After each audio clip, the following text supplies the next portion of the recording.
Salut les amis, c'est Bababert. On va faire une coupe de cheveux et on va faire un petit bilan de 8 ans en France avant de repartir. Je sais pas par où commencer, c'est une vidéo qui moi va me faire rire parce qu'on va faire une coupe assez particulière et qui est une sorte de bilan de toutes ces années. Ça fait 8 ans qu'on est là, on est arrivé en 2014, on était enceinte, enfin elle était enceinte, moi j'étais co-enceinte avec elle. On est arrivé donc avec Mycélia, on était du Mexique. On est arrivé du Mexique, on était en train de planter notre ferme au Mexique dans les montagnes de Oaxaca. Et on est arrivé là avec 2 sacs à dos. Et en quelques mois, on a trouvé le monastère, ce lieu. On a accouché à la maison.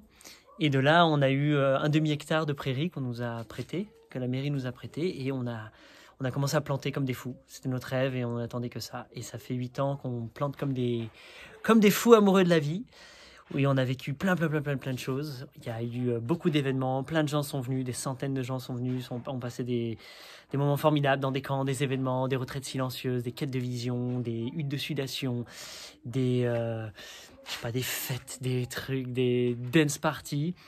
On a vraiment kiffé. Et aujourd'hui, il y a des arbres fruitiers partout qui donnent à profusion. Il y a des cabanes. Il y a... ça tire, il y a des nœuds dans mes cheveux. ça fait très mal. Et il y a une très belle dynamique qui s'est créée autour de tout ça. Plein de gens qui ont suivi l'aventure, qui sont connectés à corps, qui se sont rencontrés, qui forment une tribu, une sorte de tribu, ou des gens qui se connaissent un petit peu donc sur Internet et qui se sont vus en physique et qui aujourd'hui sont devenus copains, certains sont devenus couples, certains ont des enfants maintenant à présent, certains ont lancé des projets qui ressemblent un petit peu à ce qu'on a mis en place et plein d'autres qu'on n'a pas encore eu l'occasion et le bonheur de rencontrer et à qui on a échangé beaucoup sur Internet. Il nous reste quelques mois donc j'espère qu'on vous rencontrera si c'est vous, si c'est toi. Et ça va être dur quand même, ça tire quand même vachement les cheveux. C'est dur de parler en même temps. Qu'est-ce que j'ai envie de dire de cette aventure? Pour nous, c'est la première fois que ça dure aussi longtemps. Généralement, on reste quelques mois, entre 1 mois et 6 mois, 8 mois dans un endroit. On crée quelque chose, on crée une dynamique, on lance un projet et ensuite on le repasse à des gens, à des locaux et on leur dit voilà, bonne chance avec ça, avec cette dynamique qui est créée, à vous de continuer. Et là, je voulais vraiment voir, comme je suis un amoureux du vivant, des plantes, j'en avais un petit peu... pas marre, mais j'avais envie de voir ce que ça faisait des arbres qui poussaient sur la longue durée. Et donc je suis resté. Au début, on avait dit, oh, reste 3 ans. Puis après, je dis, attends, les arbres, ils commencent enfin. Puis 4 ans, 5 ans, 6 ans, tic-tac, les années ont suivi. Puis à partir d'un moment, je sentais un petit peu la phase de création qui était passée. Donc il y a eu les premières années où c'est bien, je suis en train de designer. Donc de la prairie, on l'a transformée en jardin jungle pour ceux qui connaissent pas. Tout le design est super intéressant, tu dessines tout, tu crées, tu plantes. Puis après t'attends et t'es là et il faut maintenir, faut entretenir, faut couper, faut tailler, faut mettre du compost, faut mulcher, Puis en fait, à un moment, c'est bon, je fais de la maintenance. Et ça, j'ai pas du tout envie de faire. Je suis pas dans la maintenance, moi, je suis dans la création. Et donc, c'est pour ça que je commençais un petit peu à m'ennuyer, à avoir une envie de dire, bon, maintenant, c'est quoi le prochain? Donc, j'ai développé beaucoup de patience. J'ai attendu énormément. Ah, je tiens plus là. D'accord. Hop. Je tiens plus. Ça tient tout seul, comme ça, je peux être libre et ça bouge plus. Bravo Mamaya. Et j'ai été entre-temps aller aider d'autres personnes à en planter. On en a planté chez d'autres des jardins. On s'est déplacé, on a fait ça, on a créé cette émulsion, on a mis les gens en lien. Et aujourd'hui, on a envie de repartir. Et j'ai pas envie nécessairement de relancer un projet. J'ai pas envie d'être le leader. Enfin, on n'a pas envie d'être les leaders. Je vais parler beaucoup pour moi parce que Alain chewing-gum dans la bouche et que je préfère donner mon opinion de moi ce que je vis. Donc j'ai plus envie d'être le leader d'un projet, donc de porter tout ça. J'ai plus envie d'aller contribuer, d'aller dans des projets déjà existants et d'aller initier comme je faisais, d'aller rajouter ma vibe, mon énergie, ma folie. Quelques temps, boum, mélanger ça, présenter au monde, dire ça existe, venez, voilà ce qui se passe, et ensuite faire un gros bisou et rebondir, aller ailleurs. Donc là, il y a depuis très longtemps, je rêve, on s'est rencontrés comme ça, je rêve de créer un orphelinat. Sauf que pour créer un orphelinat, il faut des orphelins. Donc d'un côté, je me dis, ah mais mince, j'aimerais que ça n'ait pas existé. Sauf que la réalité, c'est qu'il y a des orphelinats qui existent déjà. Il y en a qui vivotent, il y en a qui marchent très bien. Et il y en a qui auraient bien besoin d'un coup de main ou un petit peu plus d'attention et d'intention. Donc j'ai envie d'aller les voir et leur filer un coup de main et planter et donner du temps, d'énergie aux enfants, rire avec eux, et pourquoi pas leur transmettre un petit peu ce que je sais faire autour du jardin, de la folie, de la musique, de la créativité. Donc je cherche, et là, donc ça c'est l'intention initiale. Forcément, j'ai toujours envie de planter de la nourriture, parce que pour moi, le travailler en collaboration avec le vivant, c'est super important. Donc ça reste un mouvement perpétuel pour moi. Et là, l'hésitation, c'est est-ce que je le fais en Afrique, est-ce que je le fais en Asie, est-ce que je le fais en Amérique centrale, en Amérique du Sud, en Russie, ou je sais pas où. Peu importe, au final, les réponses vont venir. Là, aujourd'hui, je les ai pas. Elles vont arriver, mais l'intention est là. Donc, ce qui se passe pour nous, c'est qu'on a enfin... Si tu suis le projet, ça tire. Là, sur les côtés, ça tire. Si tu suis le projet, ça fait 3 ans, je crois, que je dis, ça y est, on lâche le monastère. Puis en fait, je reste. Non, ça y est, cette année, sûr, on lâche tout. Puis je reste. Il y a 2 ans, je crois, on a tout vendu. On avait tout vendu un maximum filé. On avait donné énormément de trucs à tout le monde sur le Bon Coin, sur machin, c'était cool. Et puis en fait, avec le Covid, avec tout ça, on a dit, ah merde. En fait, on est quand même bien. On a fait un tour en camping-car pendant plusieurs mois en France. C'était super. Puis on a dit, qu'est-ce qu'on aime ce lieu. Qu'est-ce que c'est beau de voir tout ça. Et puis des nouveaux projets qui émergeaient.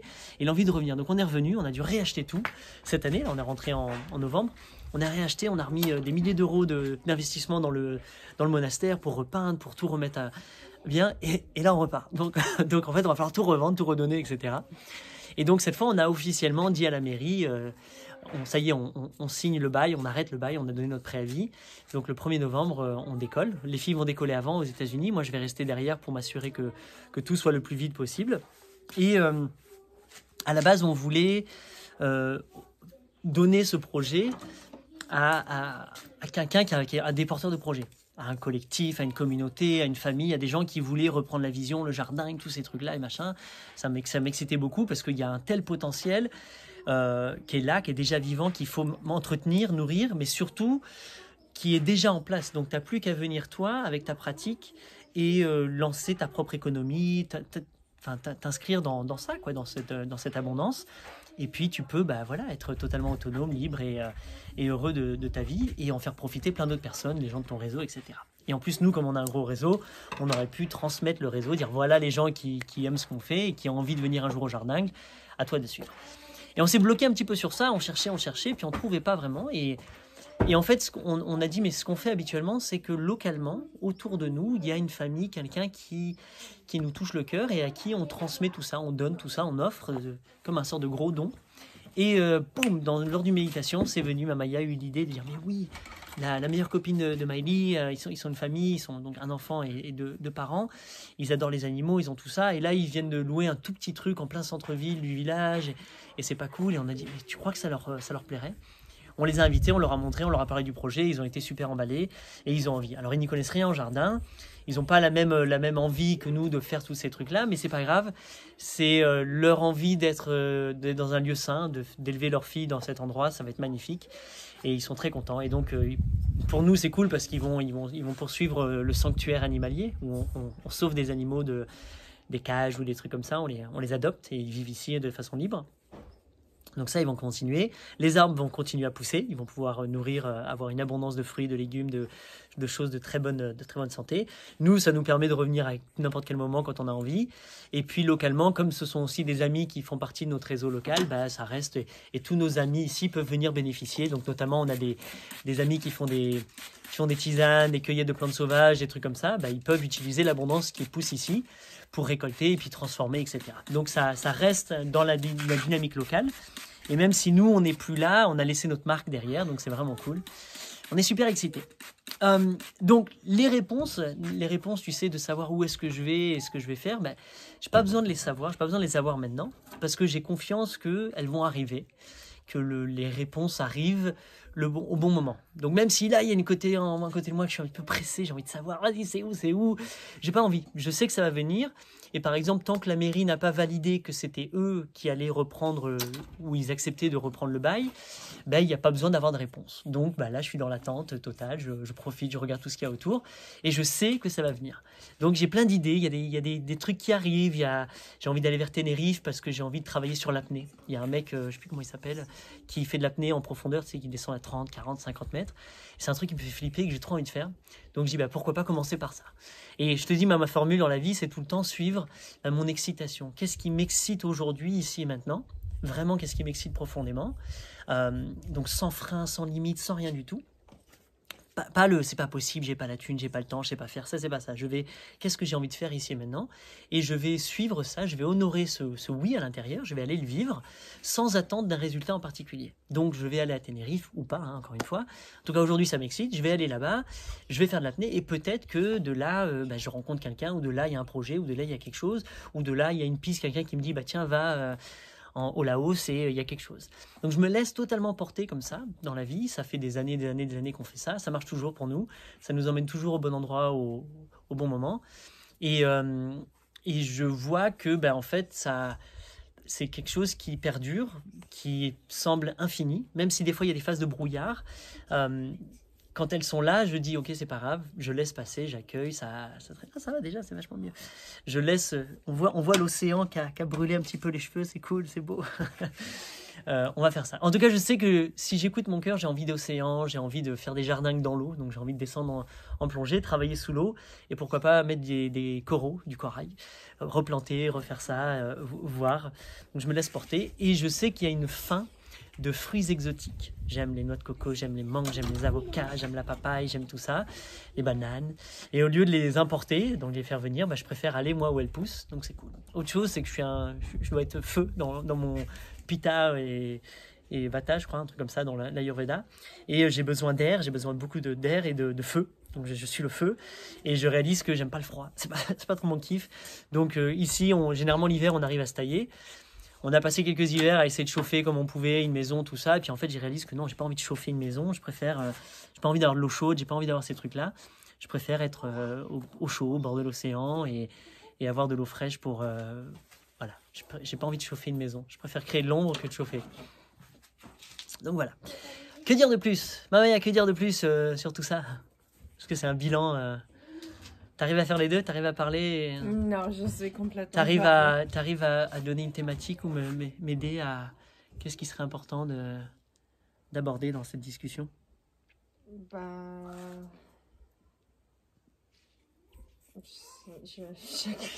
T'as aucune idée? Bon, c'est pas grave. Si, en fait, il y en a beaucoup qui me demandent, donc c'est... Est-ce que j'ai peur de perdre tout ça, comme si c'était un acte très courageux, etc. Et en fait, non, parce que je vais recommencer ailleurs.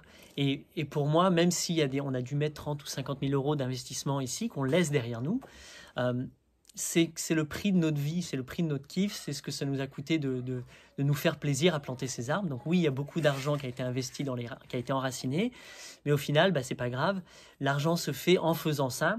Et on va aller recommencer ailleurs et on va recommencer, on va refaire des nouvelles choses et je vais toujours retomber sur mes pieds, je vais toujours régénérer l'abondance.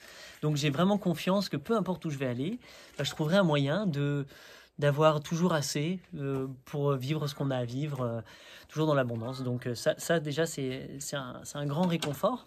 Mais c'est pas de la chance, honnêtement. Il y a peut-être une part de chance, j'avoue, mais il y a vraiment une volonté, je pense, de faire. Je me mets beaucoup en action, j'ose beaucoup, je dépasse beaucoup de peur, je mets en mouvement mes envies, mes idées.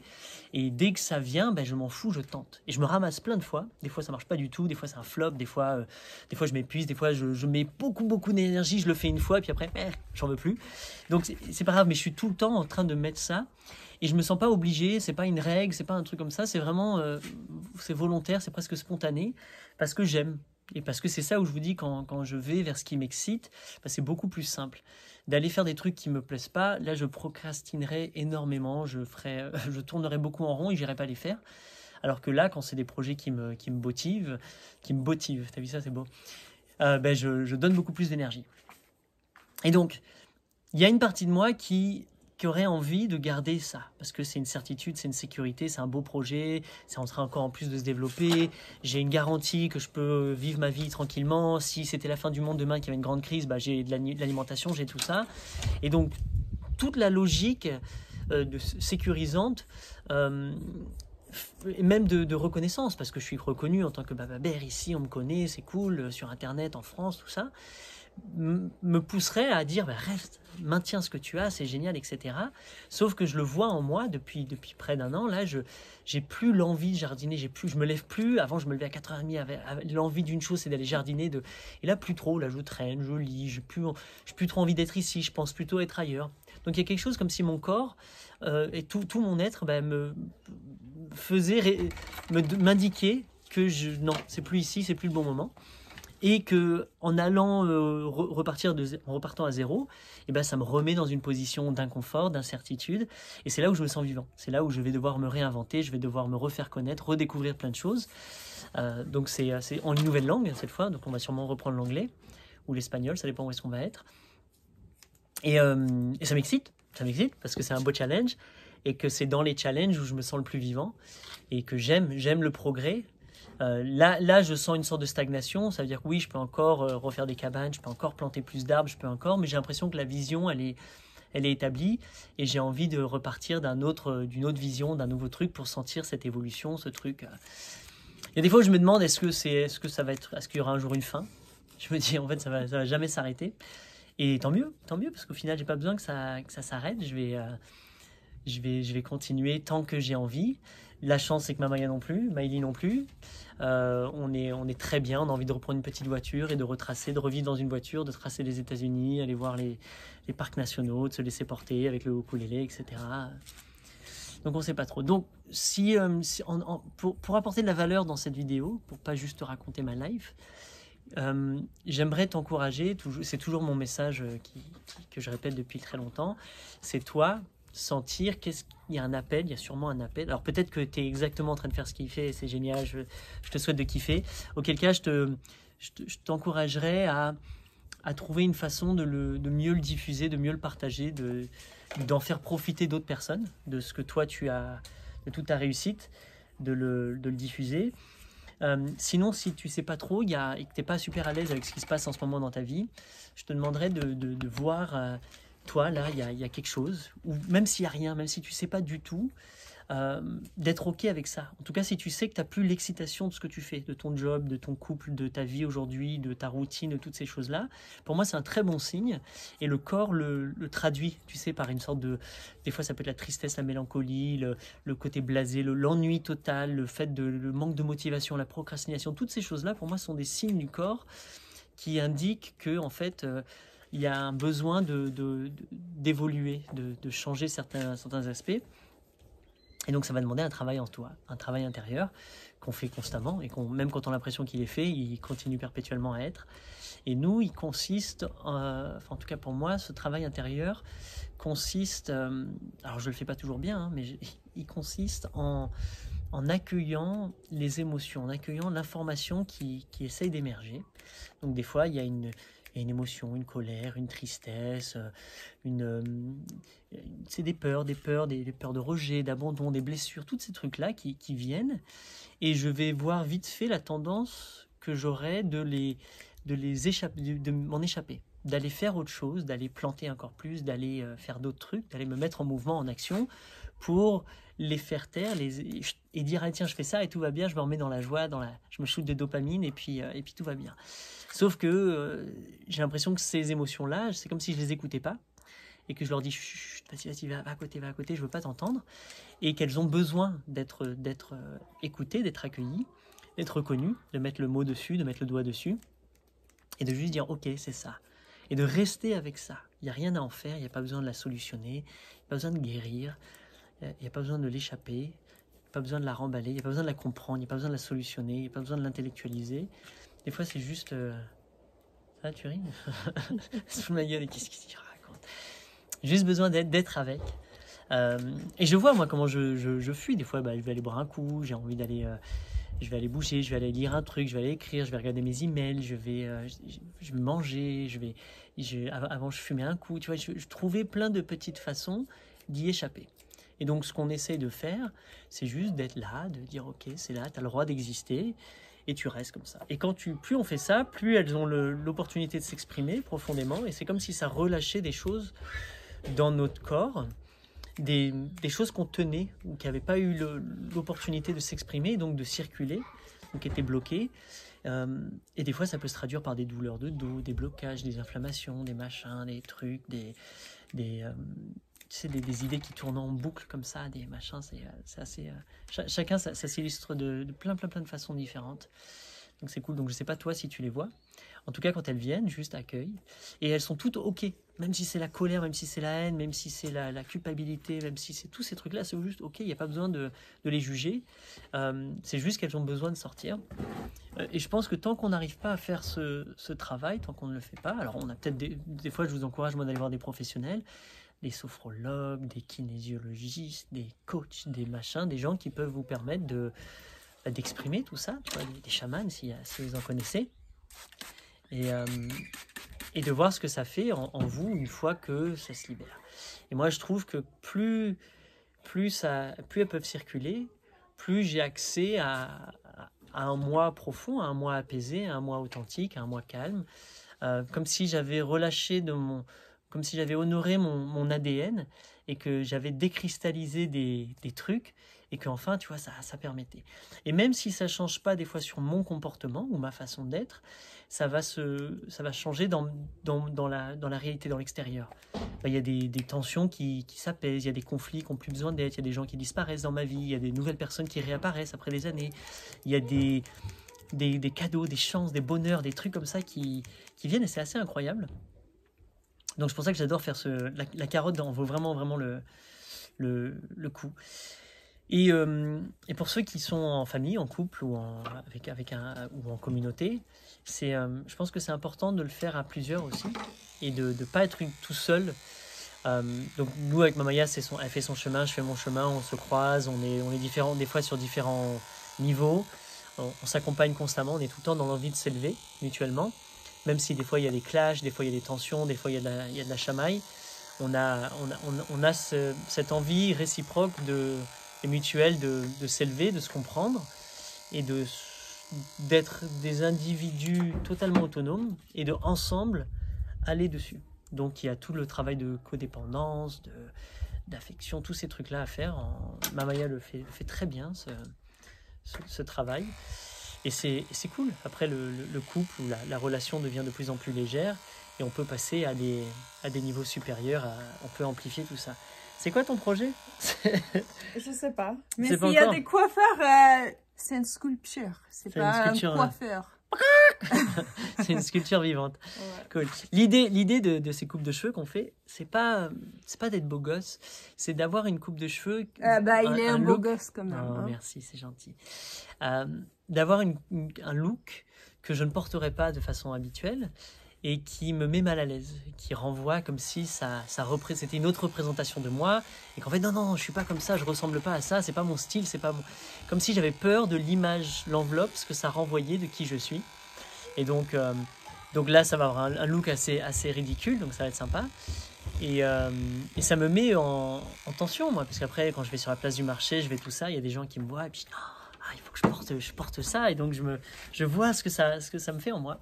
Et c'est cool, c'est ce genre de jeu qui m'excite. Alors, c'est pas ma fille, c'est pas Miley, je sais pas du tout qui c'est. C'est qui cet enfant qui est là? C'est la meilleure copine de Miley qui va vivre ici, Lena. Donc voilà, donc c'est super cool, on adore faire ça, c'est des jeux, encore une fois, t'es pas obligé de le faire, mais nous on aime bien, parce que ça rend la vie vachement plus excitante. Donc, est-ce qu'il y a un oui? Ça c'est Miley, c'est ma fille là-bas. Vu, sur la caméra! Est-ce que t'as un oui qui est là, qui est en toi, qui a envie d'émerger, qui a envie d'être honoré? Plus ce oui fait peur, plus il semble difficile, impossible et complètement contre-intuitif par rapport à ta vie actuelle, plus j'ai l'impression que c'est une part profonde de toi qui a envie de s'exprimer. Et même si ça semble totalement incohérent, que tu dis oui, mais moi, tout ce que je veux, c'est prendre un vélo et faire le tour du monde, bah, génial, je dirais vas-y, fais ça. Et encore une fois, chemin faisant, les choses, les réponses, les rencontres, les trucs vont venir. Et c'est tout le temps, moi je pense que la clé du mystère, c'est le chemin faisant. C'est en se mettant en mouvement, en se mettant en action, en osant aller vers le oui, que les éléments de réponse arrivent. Tu ne peux pas avoir les réponses avant. Toutes les réponses que tu penses avoir avant, ce sont celles que tu intellectualises. donc de par ta mémoire ou de par ce que tu as lu ou de par ce que ton imaginaire assez restreint. Donc tu vas dire, ah ouais, mais si je fais ça, et que si j'arrête mon job, je vais rencontrer quelqu'un, et puis si... Et tout ça, c'est cool, hein, c'est cool de faire ça, c'est beau, c'est assez créatif. Mais au final, ça n'a rien à voir avec ce que l'univers pourrait t'offrir. Et ce que l'univers va t'offrir. Et j'ai l'impression que l'univers, donc ça, la vie, Dieu, le mystère, le grand tout, a toujours quelque chose de bien plus intéressant, bien plus épanouissant à te proposer que ce que toi tu peux imaginer. Même si c'est pas du tout ce que toi tu voudrais. Parce que l'idée, c'est de pas contrôler. C'est pas toi qui décides pour Dieu, c'est pas toi qui décides pour l'univers. Tu dis pas, ah oui, non, mais moi, c'est pas ça que je voulais. Tu laisses faire, tu laisses les choses émerger.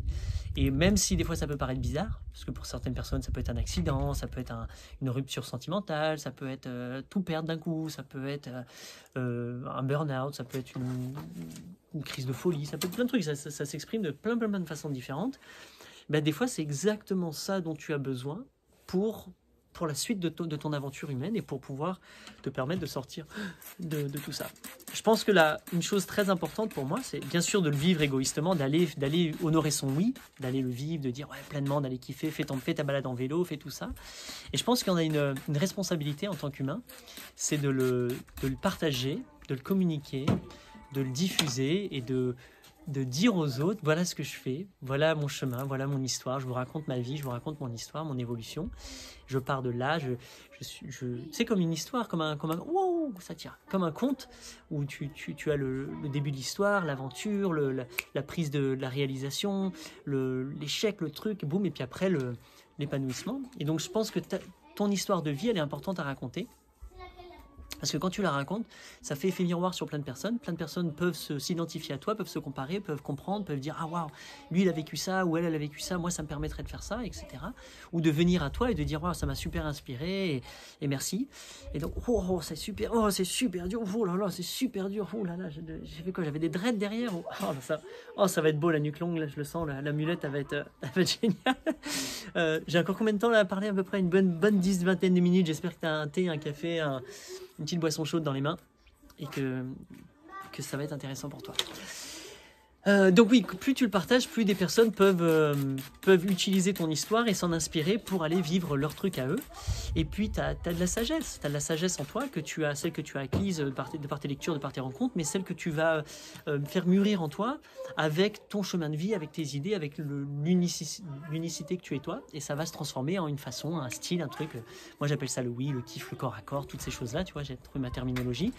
Et ça inspire des milliers de personnes. Donc c'est cool, il y a plein de gens, je reçois tout le temps des emails, des cartes, des machins, des cadeaux, des photos de gens qui se sont dit oui, regarde, voilà, j'ai mon van, voilà, j'habite en Nouvelle-Calédonie, voilà, regarde, ça y est, j'ai un enfant, voilà, des trucs impossibles, incroyables. Et des fois, c'est des années plus tard, tu vois. Donc, et ça, c'est une telle récompense. Et forcément, je le fais pas pour ça. J'attends pas ça, mais je sais que ça, avec le temps, que c'est une récompense, que c'est une conséquence. Je le fais parce que c'est un vrai appel du cœur et je sais que si une seule personne est inspirée par ce que j'ai à dire, génial, qu'elle le soit et c'est cool. Est-ce qu'on a mis de l'eau? Ouais, c'était ça. Donc, ton histoire, tes traumas, tes douleurs, tes problèmes du moment, je pense que tu peux les traduire et les partager parce que ça va refléter chez d'autres personnes. Et c'est là où tout l'aspect créatif, pour moi, est fascinant, que ce soit par l'écriture, par la musique, le poème, la chanson, la peinture, la danse expressive, le mime. Je ne sais pas comment tu vas raconter ça, partager ça. Et je trouve que c'est là où l'expression de notre humanité peut être transmise. Tu vois, il y a des gens qui font ça en coupe de cheveux. Tu peux, en tatouage, il y a tellement de façons d'exprimer. Mais je pense que c'est important. Et je ne sais pas si c'est universel, mais je trouve qu'en tant qu'humain, on a cette capacité à créer, à inventer, à imaginer, à recycler l'information et à la remodeler comme une recette de cuisine et de le diffuser aux autres. Donc je pense que c'est cool. Et pour moi, c'est en faisant ça que l'abondance, que les réponses de la vie, elles arrivent. Et c'est en faisant ça que, de fil en aiguille, on m'a sollicité, on m'a questionné, on m'a fait ça, et que j'en ai créé mon job, mon métier, mon abondance, en fait. Que après j'ai dit, oui, tiens, je peux écrire des trucs, les publier, être payé pour ça, tiens, je peux aller faire des conférences, tiens, je peux donner des cours, tiens, je peux aider, tiens, je peux accompagner, tiens, je peux coacher, tiens, je peux créer des événements. Et en fait, donc c'est en allant raconter, diffuser ce que j'ai fait, et ça a pris du temps, ça a pris beaucoup d'années avant de pouvoir toucher les premiers sous, où je racontais, peu importe, je voyageais, je racontais, j'ai envoyé des emails, j'ai envoyé des milliers d'emails. Et puis un jour, ça a pris d'une façon différente. Et de là, petit à petit, je me suis professionnalisé, j'ai appris à mieux communiquer, j'ai appris à mieux envelopper mon message. Parce qu'au début, mon message n'a jamais changé, ça a toujours été comme ça, mais il était brut, il était façon... je le balançais un petit peu partout et n'importe comment. Puis après, j'ai appris à mieux le canaliser, à mieux le packager. Et aujourd'hui, c'est cool, c'est super kiffant et je kiffe tout le temps le faire. Là, maintenant, je reçois l'abondance en échange, l'abondance financière, l'abondance énergétique, émotionnelle. Et c'est super, c'est très, très, très libérateur.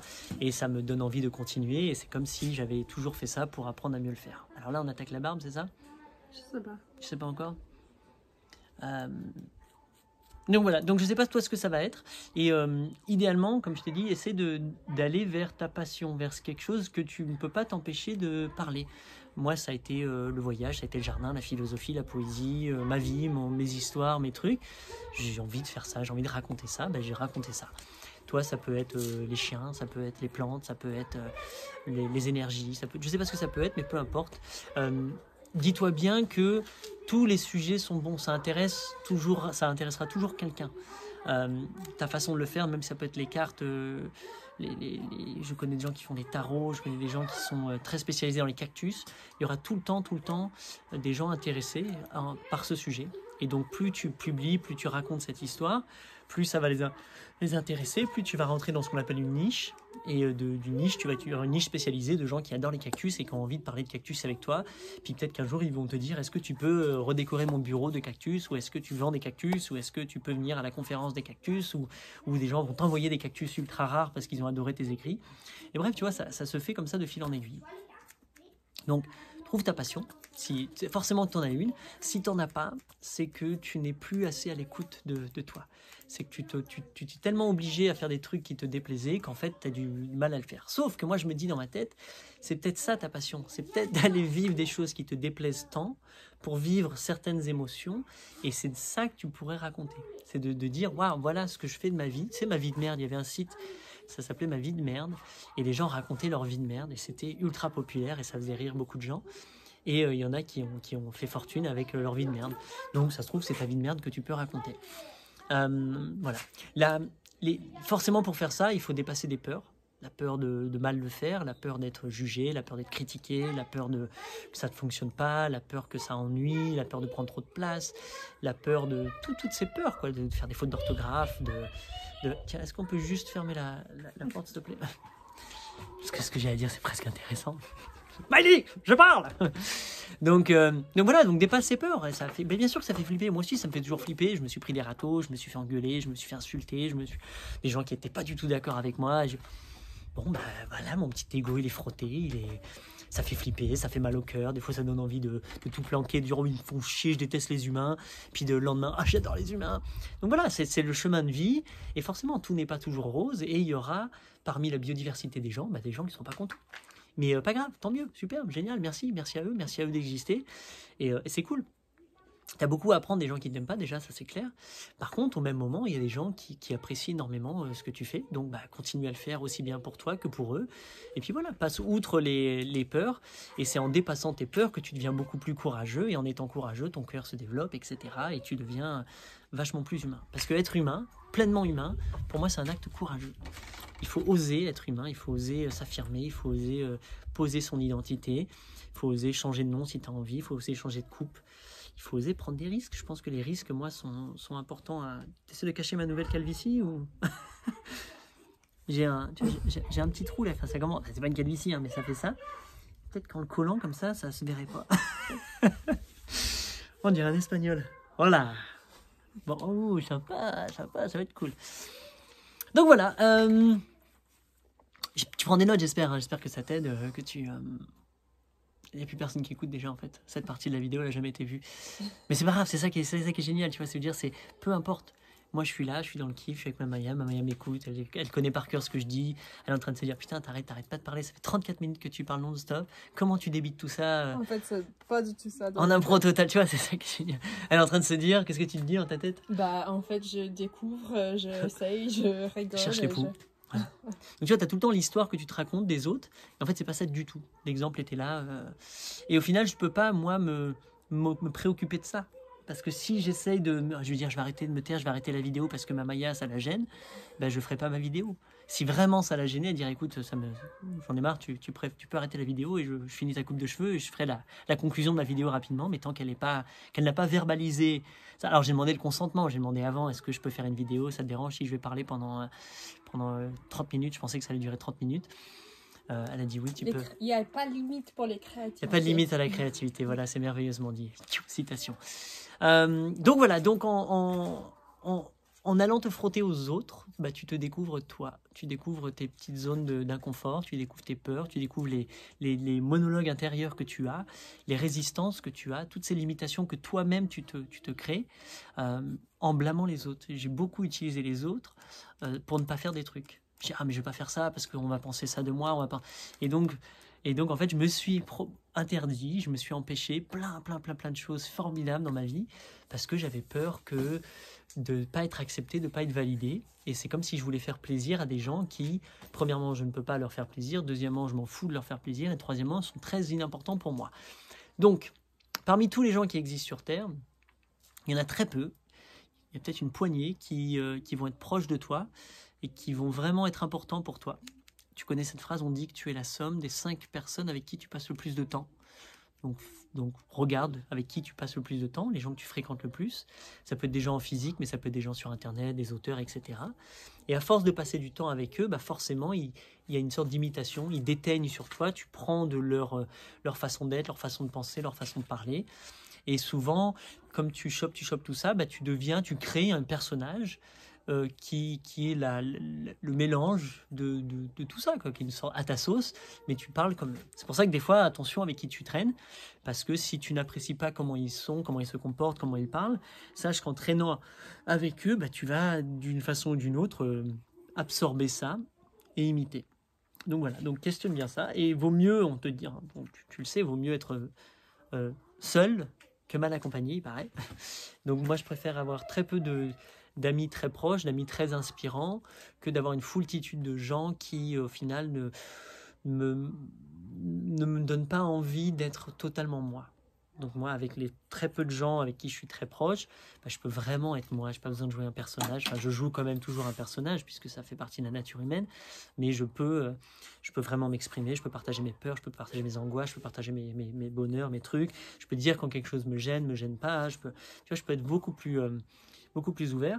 Et c'est ça qu'on aime, c'est qu'on aime nourrir ces relations, parce que bah, à force d'être sur cette franchise, cette honnêteté, cette sincérité, bah, ça devient de plus en plus facile pour moi, et c'est réciproque. Et donc en fait, on crée un groupuscule d'amis qui est très très très présent, très ouvert, très soutenant les uns pour les autres, et où on a permission totale de s'ouvrir et d'être soi. Et ça, c'est formidable. C'est formidable. Et moi, je l'ai au sein de mon couple, donc c'est vraiment, vraiment cool. Et je te souhaite de l'avoir. Et on a beaucoup questionné notre couple, au final, parce qu'on se demandait, elle va dire ça, tu vas parler du couple. Oui, on s'est demandé, est-ce que notre couple nous permet ça? Est-ce qu'on arrive à être nous-mêmes? Ou est-ce qu'en fait, on s'est tellement imbriqué l'un dans l'autre, tellement fusionnel, qu'au final, on en a perdu notre indépendance, notre autonomie de penser, notre autonomie d'être, parce qu'on s'interdit des trucs, parce que ma Maya, elle aime pas certaines choses, donc je vais pas les faire, je veux plus les faire alors que j'aimerais les faire, et vice versa. Et tu sais, cette obligation qu'on s'imposait, et puis en fait on a re-questionné tout ça, on a dit stop. J'ai vraiment envie de vivre ces choses-là, j'ai le droit, je me le permets, je me donne la permission, elle aussi, vice versa, et on n'a pas eu besoin de se séparer ou de mettre un terme à notre couple pour redevenir libre. On a réussi à honorer notre liberté au sein même de notre couple, donc en disant ok, on va s'aimer, on va s'aimer comme des fous, mais il y a des choses où bah, j'ai besoin de vivre ça. Ça va, c'est cool. J'ai besoin d'aller. Oh la vache, déjà juste comme ça m'irait vraiment bien, quoi.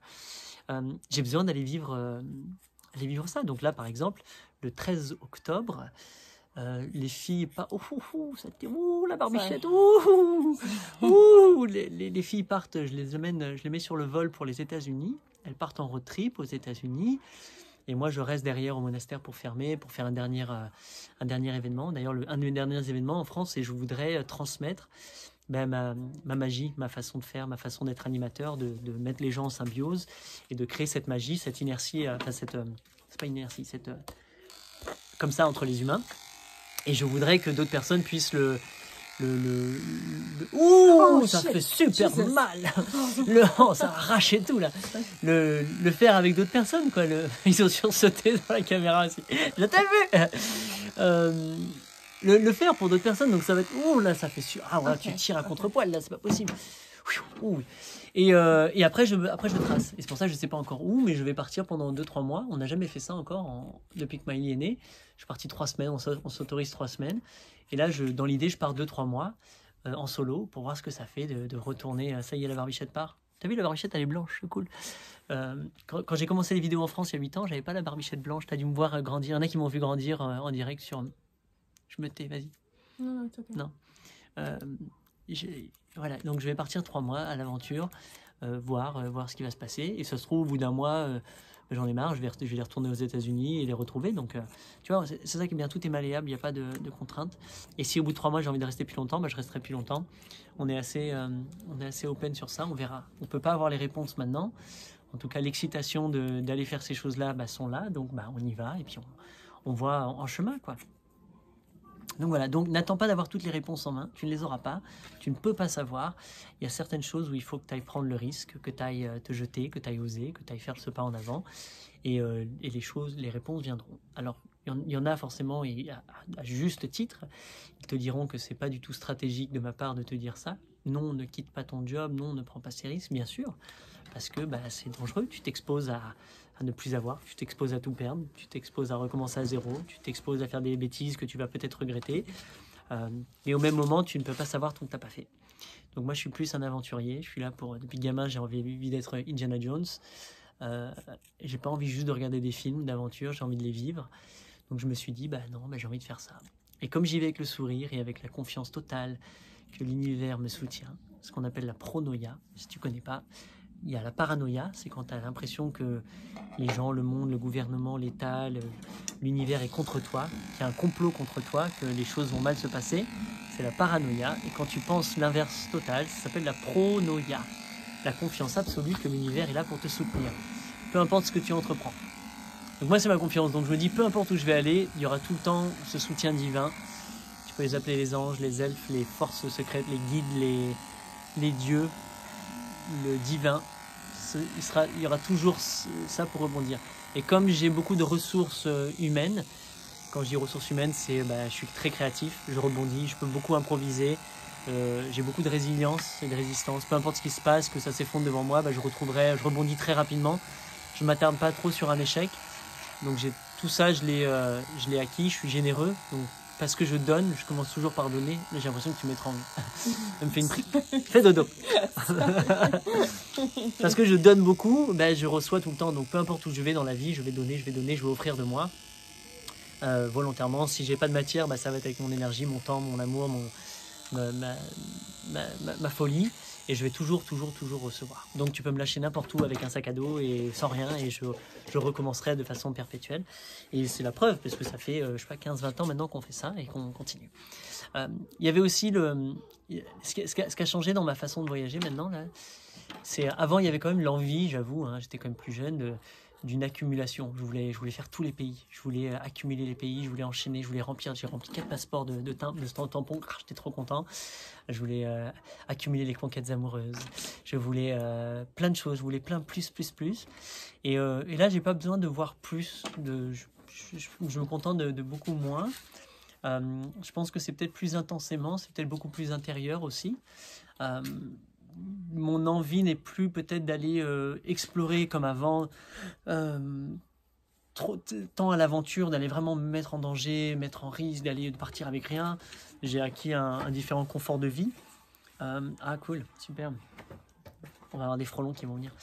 Et donc mon voyage a changé un peu dans ma façon d'être. Il y a plus de confort. Je mange plusieurs fois par jour maintenant, alors qu'avant je vivotais et je piquais sur les tables les restes. Ça change, mais voilà, le voyage prend une toute autre tournure. Et ce qui m'a toujours plu vraiment moi dans le voyage, c'est effectivement me mettre devant des paysages qui sont lunaires pour moi, qui sont complètement différents, que je ne connaissais pas, et voir comment l'humanité gargouille, comment elle vit, comment elle comment elle fait, comment elle parle, comment elle se comporte, les gestes, les gestuels, les intonations, les expressions faciales, les relations humaines, tout ça comme un travail de sociologiste ou d'anthropologue qui va et j'observe et je regarde et c'est génial. Et j'adore me mettre dans les cafés, dans les salons de thé, les bars et j'observe, je regarde les gens et je me frotte au peuple avec mon ukulélé et j'écris.